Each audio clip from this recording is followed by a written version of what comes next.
got into the command post, the senior master sergeant in charge said that there had been UFOs in the pattern all night. They're on radar. The tower had seen them. They got in aircraft reports and so on. And that one had landed or crashed at Fort Dix. Fort Dix and McGuire are right together. And this is kind of like the Roswell of the East. But in any case, an alien had come off the craft and had been shot by a military policeman, and apparently was wounded and was heading for McGuire. So for whatever reason, the aliens liked the Air Force better than the Army, perhaps because they're shooting at them. But in any case, our security police went out there and found him on the end of the runway dead. And they asked me to brief the general staff, General Tom Sadler, and at the 8 o'clock stand-up briefing, and I said, I don't think I want to do this. You know, the general doesn't have a good sense of humor, and I'm not sure I believe this. So I did some checking, called the 438th command post, and everybody had pretty much the same story.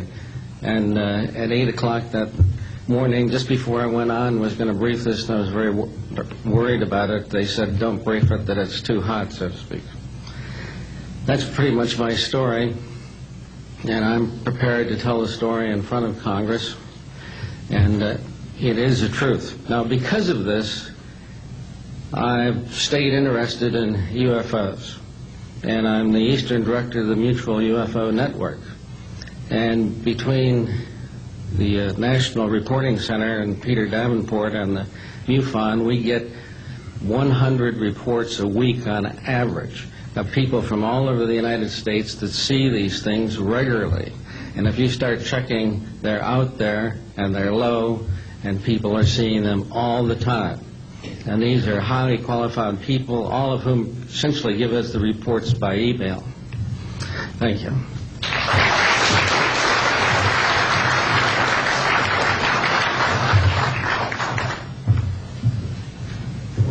Morning, ladies and gentlemen. My name's Clifford Stone. I was a Sergeant First Class, United States Army. I had a secret clearance with nuclear surety. I could get the clearance that I needed to do whatever it was that was necessary for me to do at the time on special operations when I was called in on those.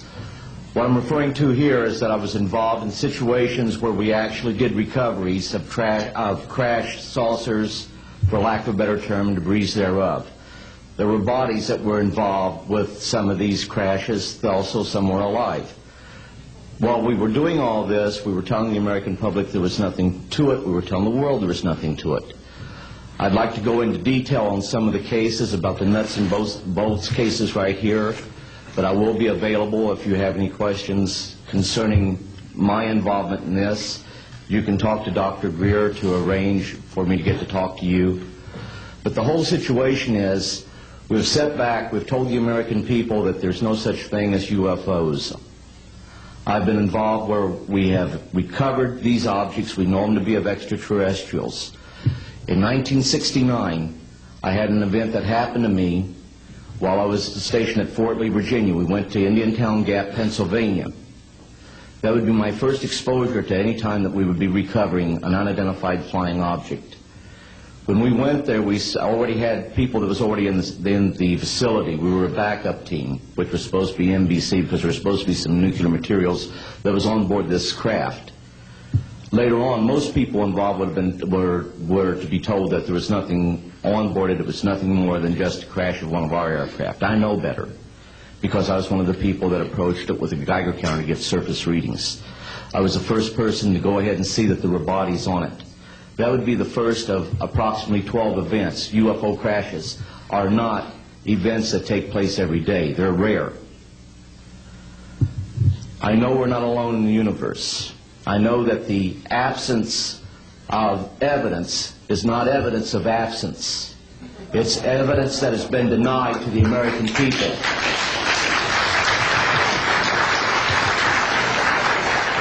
I stand before you today in my almighty God, and I tell you this. If Congress calls me in and says, will you testify in detail what you know, I stand here today prepared and ready to do just that. Governments must never lie to the people for no reason. Thank you.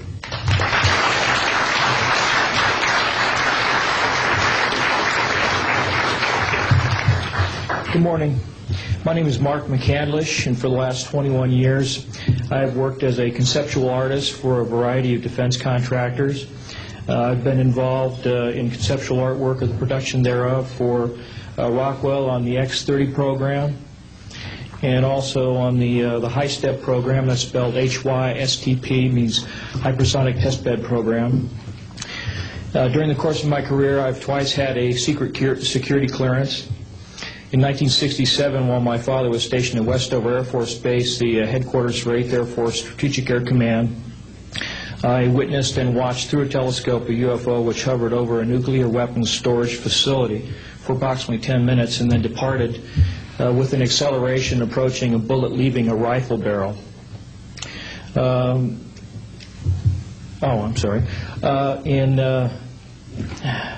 1988, in November, a college buddy of mine, an associate by the name of Brad Sorensen, informed me that he had personally witnessed 3 flying saucers at a very large hangar at Norton Air Force Base during the course of an air show that was held on Saturday, November 12, 1988.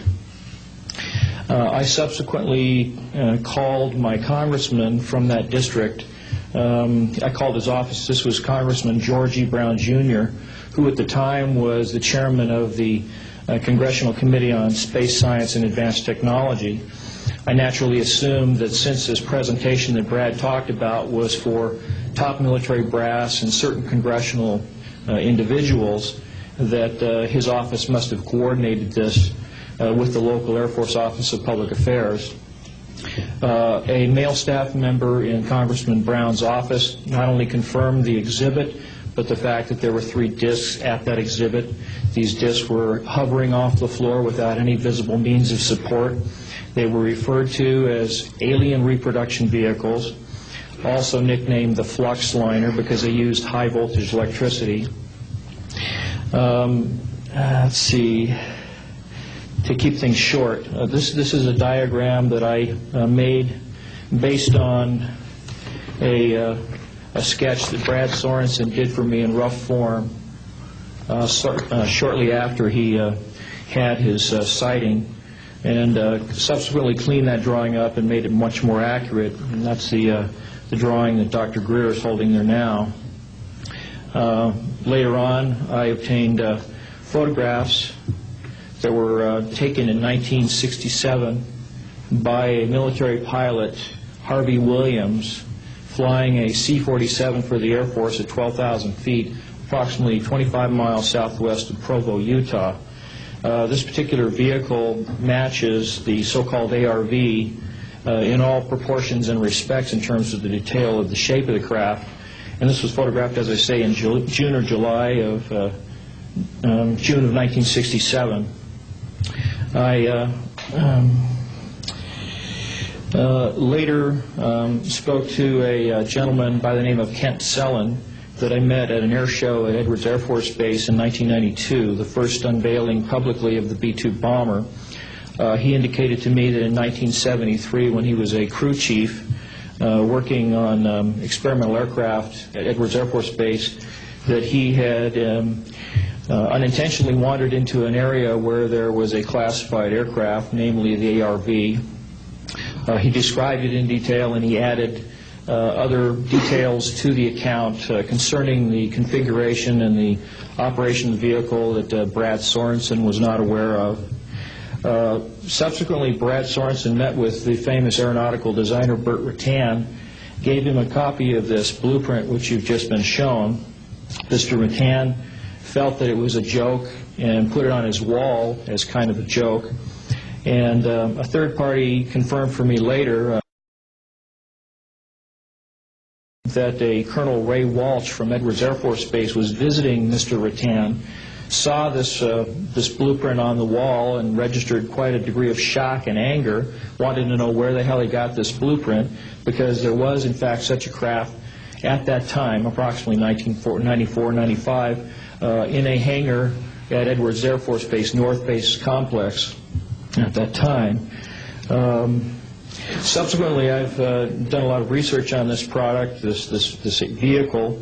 I've come across a number of declassified documents that show that the Air Force, as early as 1960, was wind tunnel testing flying saucer shapes up to Mach 20.